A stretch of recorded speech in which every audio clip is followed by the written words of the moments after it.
Part 5 हवाएं। यहाँ पर कक्षा की खिड़की से बाहर देखो कौन कौन सी वस्तुएं हिलती हुई दिखाई देती हैं, कौन कौन सी वस्तुएं स्थिर हैं। ये आप देखे होंगे कि पेड़ पत्तियाँ जो है अपने आप हिलती हुई नजर आती हैं, कपड़े हिलते हुए नजर आते हैं, कागज़ हवा में उड़ते हुए नजर आता है, प्लास्टिक की जो थैलियाँ हैं वो उड़ती हुई नजर आती हैं। हिलने वाली वस्तुओं में से कौन सी वस्तुएं हिल रही हैं? तो उसमें से पेड़ पौधों की पत्तियाँ ये स्वयं हिलती हैं। स्वयं नहीं हिलने वाली वस्तुएं कौन सी और वे किस कारण से हिलती नहीं होंगी? तो ये जो भारी भरकम जो वस्तुएं होती हैं इसमें ज़्यादा वजन होता है तो वो वस्तुएं नहीं हिलती हैं। इसमें हम पत्थर ले सकते हैं या लोहा लकड़ी भी ले सकते हैं। हमें हवा का स्पर्श ऐसा अनुभव होता है परंतु हम हवा को देख नहीं सकते हैं। हमारे आसपास की अनेक वस्तुएं हिलती डुलती हैं तब हम हवा का अनुभव करते हैं, अर्थात हवा के बहने का पवन से संबंध होता है। तो फिर हवा क्यों बहती है, ऐसा प्रश्न निर्माण होता होगा। क्योंकि बिना हवा के द्वारा कोई भी वस्तुएं, अगर हवा हल्की है तो वो नहीं हिल सकती, बिना हवा के नहीं हिल सकती है।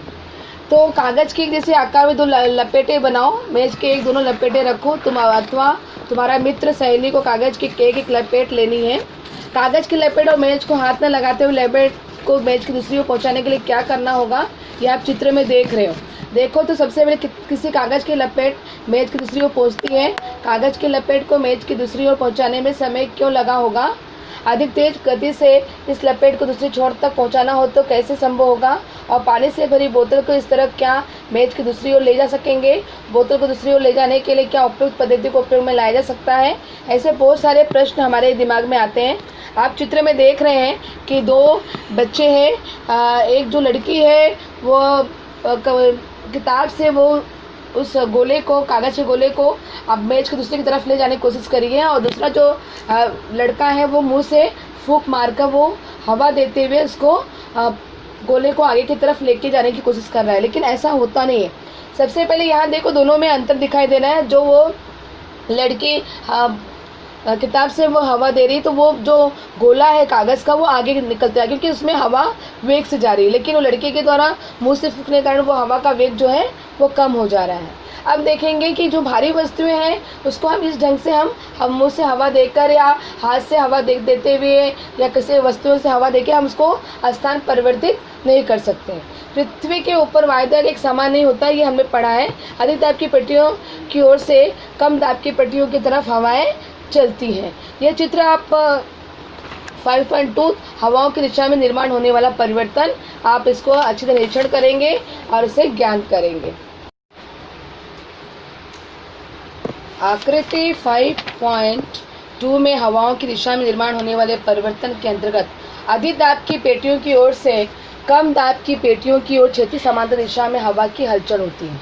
इन हलचलों के कारण पवन की निर्मित होती है। वायु दाब में उत्पन्न होने वाले अंतर की तीव्रता का परिणाम पवन की गति पर होता है। वायु दाब में पाया जाने वाला अंतर कम होगा, वहाँ पवन मंद गति से बहती है। सामान्यतः वैश्विक स्तर पर वायु दाब में अंतर जहाँ अधिक होगा वहाँ पवन तेजी से बहती है। पवन की गति भी अलग अलग स्वरूप में पाई जाती है। पवन की गति किलोमीटर प्रति घंटा अथवा नॉट्स परिमाण इकाई में गिनी जाती है। जब तालिका देखेंगे, देखो भला क्या हो पाता है। निम्न तालिका में हवा की बदली हुई दिशा दिखो, जैसे वायुदाब की जो पेटियां हैं। अब यहाँ पर देखेंगे उत्तरी गोलार्ध, दक्षिणी गोलार्ध, विषुवत रेखा और ध्रुव। संपूर्ण पृथ्वी के संदर्भ में विचार करें तो पृथ्वी के परिभ्रमण का प्रभाव पवन के बहने की दिशा पर होता है। उत्तरी गोलार्ध में पवन अपनी मूल दिशा से दाईं ओर मुड़ता है और दक्षिणी गोलार्ध में क्या होता है, वो मूल दिशा से बाईं ओर मुड़ता है। 5.2 में हमने इस आकृति में देखा है। आकृति में ये दिशा वक्र बाण द्वारा दर्शाई गई है। पश्चिम से पूर्व की ओर होने वाली पृथ्वी के परिभ्रमण के कारण उनकी मूल दिशा में परिवर्तन होता है। अभी विषुवत रेखा उत्तरी गोलार्ध की तरफ हम हवा के बदली हुई स्वरूप को देखेंगे तो वहाँ पर जो हवाएं हैं उत्तरी गोलार्ध की तरफ वो कैसी होंगी? विषुवत रेखा से मध्य अक्षांशी अधिक दाब पेटी वाली ध्रुवीय हवाएं होंगी, और दक्षिणी गोलार्ध में अगर हम चाहते हैं तो मध्य अक्षांशी अधिक दाब पेटी की पूर्वी हवाएं, पश्चिमी हवाएं, इस तरह से हवाओं का मूल्यांकन दर्शाया जाएगा। और यहाँ पर देखेंगे कि ध्रुव के नज़दीक जब हम जाते हैं तो उस समय वहाँ पर ध्रुवीय हवाएं बहती हैं, वो उत्तरी गोलार्ध का हो या दक्षिणी गोलार्ध की तरफ हो, और वहाँ पर ध्रुवीय अधिक दाब पेटी का निर्माण होता है दोनों तरफ, उत्तरी गोलार्ध में भी और दक्षिणी गोलार्ध की तरफ भी।